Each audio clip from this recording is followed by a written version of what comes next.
পারমাণবিক অস্ত্র ব্যবহারের সুযোগ বাড়ালেন পুতিন। এদিকে হুতির হামলার পর লোহিত সাগর ছাড়ল মার্কিন রণতরী। সর্বশেষে জানিয়ে দিব যুদ্ধবিরতি প্রস্তাবে রাজি হিজবুল্লাহ, বেঁকে বসলেন নেতানিয়াহু। পারমাণবিক অস্ত্র ব্যবহারের সুযোগ বাড়ালেন পুতিন। পারমাণবিক অস্ত্র ব্যবহারের নীতিমালা শিথিল করে নতুন একটি ডিক্রিতে স্বাক্ষর করেছে রুশ প্রেসিডেন্ট ভ্লাদিমির পুতিন। মঙ্গলবার ইউক্রেন যুদ্ধের 1000তম দিনে এই ঘোষণাটি সামনে এলো। এর মাধ্যমে যুদ্ধক্ষেত্রে মস্কোর পারমাণবিক অস্ত্র ব্যবহারের সুযোগ আরও বিস্তৃত করা হলো। নতুন নীতিমালায় বলা হয়েছে, রাশিয়া কোনো অপারমাণবিক রাষ্ট্রের বিরুদ্ধেও পারমাণবিক অস্ত্র ব্যবহার করতে পারে যদি সেই রাষ্ট্র পারমাণবিক অস্ত্রধর কোনো দেশের সমর্থন পায়। ক্রেমলিনের মুখপাত্র দিমিত্রি পেসকভ বলেছেন, অপারমাণবিক রাষ্ট্রের পক্ষ থেকে আক্রমণ যদি কোনো পারমাণবিক শত্রুদের সহযোগিতায় ঘটে তাহলে সেটিকে যৌথ আক্রমণ হিসেবে বিবেচনা করা হবে।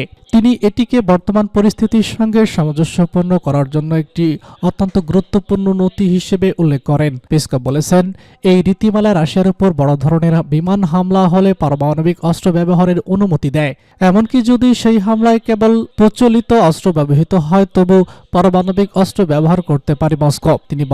তিনি বলেছেন, রাশিয়া বরাবরই পারমাণবিক অস্ত্রকে প্রতিরোধের হাতিয়ার হিসেবে ব্যবহার করেছে এবং এটি কেবল তখনই ব্যবহার করা হবে যখন রাশিয়া প্রতিক্রিয়া জানাতে বাধ্য হবে। নতুন নীতিমালার আওতায় রাশিয়ার ঘনিষ্ঠ মিত্র বেলারুশ ও মস্কোর পারমাণবিক সুরক্ষার আওতাভুক্ত থাকবে। পেসকভ এটিকে পশ্চিমা শত্রুর প্রতি একটি সতর্কবার্তা হিসেবে উল্লেখ করে বলেন, আমাদের উপর আক্রমণ করতে চাওয়া যে কেউ যেন ভালোভাবে চিন্তা করে নেয়। এই ঘোষণাটি এমন সময় এলো যখন ইউক্রেনকে দূরপাল্লার মার্কিন ক্ষেপণাস্ত্র ব্যবহার করে রাশিয়ায় হামলা চালানোর অনুমতি দিয়েছে যুক্তরাষ্ট্র। রাশিয়া এটিকে সমষ্টিগত পশ্চিমাদের যুদ্ধ ঘোষণা বলে আখ্যা দিয়েছে। পেসকভ বলেছেন, মস্কো তার বিশেষ সামরিক অভিযান শেষ না হওয়া পর্যন্ত লড়াই চালিয়ে যাবে। হুতির হামলার পর লোহিত সাগর ছাড়ল মার্কিন রণতরী। গত সপ্তাহে ইয়েমেনের হুতি বিদ্রোহীদের 9 ইউনিটের প্রতিরোধমূলক ক্ষেপণাস্ত্র এবং ড্রোন হামলার শিকার হওয়ার পর লোহিত সাগর ছেড়ে যাচ্ছে মার্কিন বিমানবাহী রণতরী US Abraham Lincoln. United State জেভেল ইউনাইটেড অনুসারে নির্মিত শ্রেণীর যুদ্ধজাহাজটি মার্কিন 7ম নৌবহরে প্রবেশ করেছে। 1 বছরের বেশি সময় ধরে মধ্যে মাত্র দ্বিতীয়বারের মতো বাহক ছাড়াই পশ্চিম এশিয়া ত্যাগ করেছে জাহাজটি। শেষবার মার্কিন নৌবাহিনীর কোনো ক্যারিয়ার স্ট্রাইক গ্রুপ ছাড়াই এই অঞ্চল ত্যাগ করেছিল জুন মাসে। আইজেনহাওয়ার মধ্যসাগরে প্রবেশ করেছিল। সে সময় ইউএস লিথোরেন্ট ইউনাইটেড স্টেট কমান্ডোর প্রবেশ করেছিল। জুন মাসে ইউএস ইনস্টেটেড আগাম হিউয়েট ডি আইনহাওয়ার ক্যারিয়ার স্ট্রাইক গ্রুপকে 7 মাস পর পশ্চিম এশিয়া ছেড়ে যাওয়ার অনুমতি দেয়। Abraham link career strike group আগস্টে পশ্চিম এশিয়ায় আসে। সেপ্টেম্বরে চলে যাওয়ার আগে নিথোড রোজেলেস্ট ক্যারিয়ার স্ট্রাইক গ্রুপে যোগ দেয়। লোহিত সাগর থেকে ইউএস আব্রাহাম লিঙ্কন প্রশস্তের পরে সশস্ত্র বাহিনীর মুখপাত্র একটি বিবৃতিতে জানিয়েছেন, দেশটির এই 9 ইউনিট আমেরিকান এবং ব্রিটিশ আক্রমণের প্রতিরোধ হিসেবে মার্কিন যুদ্ধজাহাজের বিরুদ্ধে 2টি বড় সামরিক অভিযান পরিচালনা করেছে। ব্রিগেডিয়ার জেনারেল ইয়াহিয়া সারি বলেছেন, প্রথমবারের মতো আরব সাগরে বেশ কয়েকটি ক্রুজ মিসাইল ও ড্রোন দিয়ে আমেরিকান বিমানকে লক্ষ্যবস্তু করা হয়েছিল। যুদ্ধবিরতি প্রস্তাবে রাজি হিজবুল্লাহ, বেঁকে বসলেন নেতানিয়াহু। যুক্তরাষ্ট্রের দেওয়া যুদ্ধবিরতি প্রস্তাবের বিষয়ে সম্মত হয়েছে লেবাননের সশস্ত্র গোষ্ঠী হিজবুল্লাহ এবং লেবানন সরকার। তবে আবারও বেঁকে বসেছে ইসরায়েল প্রধানমন্ত্রী বেনিয়ামিন নেতানিয়াহু। তিনি জানিয়েছেন, যুদ্ধবিরতি হলেও লেবাননের অভিযান থামাবে না তার দেশ। আজ মঙ্গলবার বার্তা সংস্থা রয়টার্স ও ইসরায়েলি গণমাধ্যম টাইপ অব ইসরায়েলের প্রতিবেদনে খবর জানানো হয়েছে, চলতি বছরের সেপ্টেম্বর মাস থেকেই লেবাননের তীব্র আক্রমণ মাত্রা বাড়িয়ে দিয়েছে ইসরায়েল। হিজবুল্লাহর শীর্ষ নেতাদের হত্যা করার পাশাপাশি দক্ষিণ লেবানন দখলে নিয়েছে ইসরায়েলি সামরিক বাহিনী আইডিএফ। সিএনএন জানায়, মার্কিন প্রস্তাব অনুযায়ী প্রাথমিকভাবে 60 জনের যুদ্ধবিরতিতে যাবে ইসরায়েল ও হিজবুল্লাহ। একে একটি স্থায়ী যুদ্ধবিরতির ভিত্তি হিসেবে দেখা হচ্ছে। প্রস্তাবে বলা হয়, ইসরায়েল সংলগ্ন দক্ষিণ লেবানন, বিশেষ করে লিতানি নদীর দক্ষিণে হিজবুল্লাহর কোনো অবস্থান সেখানে সশস্ত্র গোষ্ঠী বলছে কেবল লেবাননের সেনাবাহিনী ও জাতিসংঘের শান্তিরক্ষীরা অবস্থান করতে পারবে।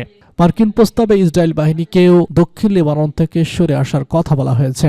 এই যুদ্ধবিরতি নিয়ে আলোচনা করতে বৈরুতে পৌঁছেছে মার্কিন দূত। তবে গতকাল ইসরায়েলের পার্লামেন্ট বেনেটে দেওয়া এক সাক্ষাৎকারে নেতানিয়াহু জানান, লেবাননের যুদ্ধবিরতির প্রস্তাব গ্রহণ করা হলেও অভিযান চালিয়ে যাবে ইসরায়েলি বাহিনী।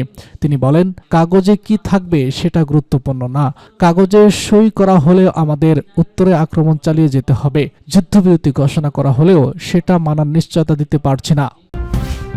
সিরিয়ায় তুর্কি হামলার কারণে 10 লাখ মানুষ পানি বঞ্চিত। সিরিয়ার উত্তর পূর্ব অংশে তুরস্কের সাম্প্রতিক বিমান হামলায় ভয়াবহ মানবিক সংকট সৃষ্টি করেছে। তীব্র খরা এবং দীর্ঘস্থায়ী যুদ্ধ পরিস্থিতির মধ্যে এই অঞ্চলে পানির চাহিদা মারাত্মকভাবে বেড়ে গেছে। তুর্কি হামলার ফলে বিদ্যুৎ ও পানি সরবরাহ ব্যবস্থা ভেঙে পড়েছে, যার প্রভাব পড়েছে লক্ষাধিক মানুষের জীবনে। 2019 সালের অক্টোবর থেকে 2024 সালের জানুয়ারি পর্যন্ত তুরস্ক উত্তর পূর্ব সিরিয়ার কুর্দি নিয়ন্ত্রিত এলাকায় 100টিরও বেশি হামলা চালিয়েছে। এই হামলার লক্ষ্য ছিল তেল ক্ষেত্র, গ্যাস সরবরাহ কেন্দ্র, বিদ্যুৎ কেন্দ্র এবং গুরুত্বপূর্ণ অবকাঠামো। তুরস্ক দাবি করেছে যে এই হামলা কুর্দি বিচ্ছিন্নতাবাদী গোষ্ঠীগুলোর আয় এবং ক্ষমতার উৎস ধ্বংস করার জন্য পরিচালিত হয়েছে। এই হামলার ফলে সিরিয়ার হাসাকা প্রদেশে বিদ্যুৎ সংযোগ বিচ্ছিন্ন হয়ে মূল পানি সরবরাহ কেন্দ্রে আলোকের কার্যক্রম বন্ধ করে দেয়। সেখানকার নাগরিকরা 20 কিলোমিটার দূর থেকে ট্যাঙ্কারের মাধ্যমে পানি সংগ্রহ করে এবং পানি সংগ্রহের জন্য প্রায় তারা লড়াইয়ে জড়িয়ে পড়েছেন। একজন ট্যাঙ্কার চালক বলেছিলেন, এখানে পানি সোনার চেয়ে মূল্যবান। উত্তর পূর্ব সিরিয়ার জনগণ বর্তমানে এক ভয়াবহ মানবিক সংকটের মুখোমুখি। যুদ্ধ, খরা এবং তুরস্কের সামরিক অভিযান তাদের জীবন আরও বিপন্ন করে তুলেছে। জরুরি ভিত্তিতে তাদের সাহায্যের জন্য আন্তর্জাতিক সহায়তা প্রয়োজন।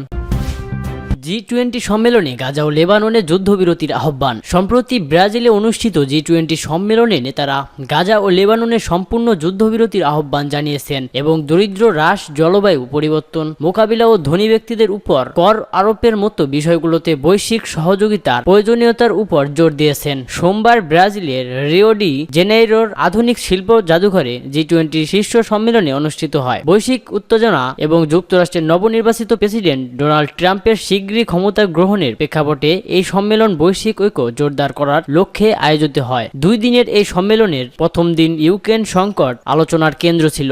যুক্তরাষ্ট্র ইউক্রেনকে রাশিয়ার ভূখণ্ডে আঘাত হানার জন্য দীর্ঘপাল্লার ক্ষেপণাস্ত্র ব্যবহার করতে অনুমতি দেওয়ার পর এই বিষয়টি গুরুত্ব পায়। রাশিয়ার প্রেসিডেন্ট ভ্লাদিমির পুতিন উপস্থিত না থাকলেও তার প্রতিনিধিত্ব করেন পররাষ্ট্রমন্ত্রী সের্গেই লাভরভ। G20 নেতারা গাজায় যুদ্ধবিরতি এবং হামাসের হাতে আটক বন্দীদের মুক্তির জন্য মার্কিন প্রস্তাবিত জাতিসংঘের প্রস্তাবকে সমর্থন করেন। তাদের ঘোষণায় গাজার মানবিক সংকট এবং লেবাননের উত্তেজনাপূর্ণ পরিস্থিতি নিয়ে গভীর উদ্বেগ প্রকাশ করা হয়। লেবাননের ব্লু লাইন বরাবর নাগরিকদের নিরাপদে ঘরে ফেরার জন্য যুদ্ধবিরতির আহ্বান জানানো হয়। ব্রাজিলের president Luis Inacio Lula da Silva দারিদ্র ও ক্ষুধা মোকাবিলাকে তার শীর্ষ অগ্রাধিকার হিসেবে তুলে ধরেন। এছাড়াও জলবায়ু পরিবর্তন ইস্যুতে আলোচনা হয়। G20 শীর্ষ সম্মেলনে বৈশ্বিক সমস্যা মোকাবিলায় একাধিক গুরুত্বপূর্ণ উদ্বেগের সূচনা হলেও ঐক্যমতের অভাব ভবিষ্যতে বড় চ্যালেঞ্জ তৈরি করতে পারে। তবুও দরিদ্র এবং মানবিক সংকট সমাধানের নেওয়া পদক্ষেপগুলো ভবিষ্যতের জন্য আশার আলো জাগাচ্ছে।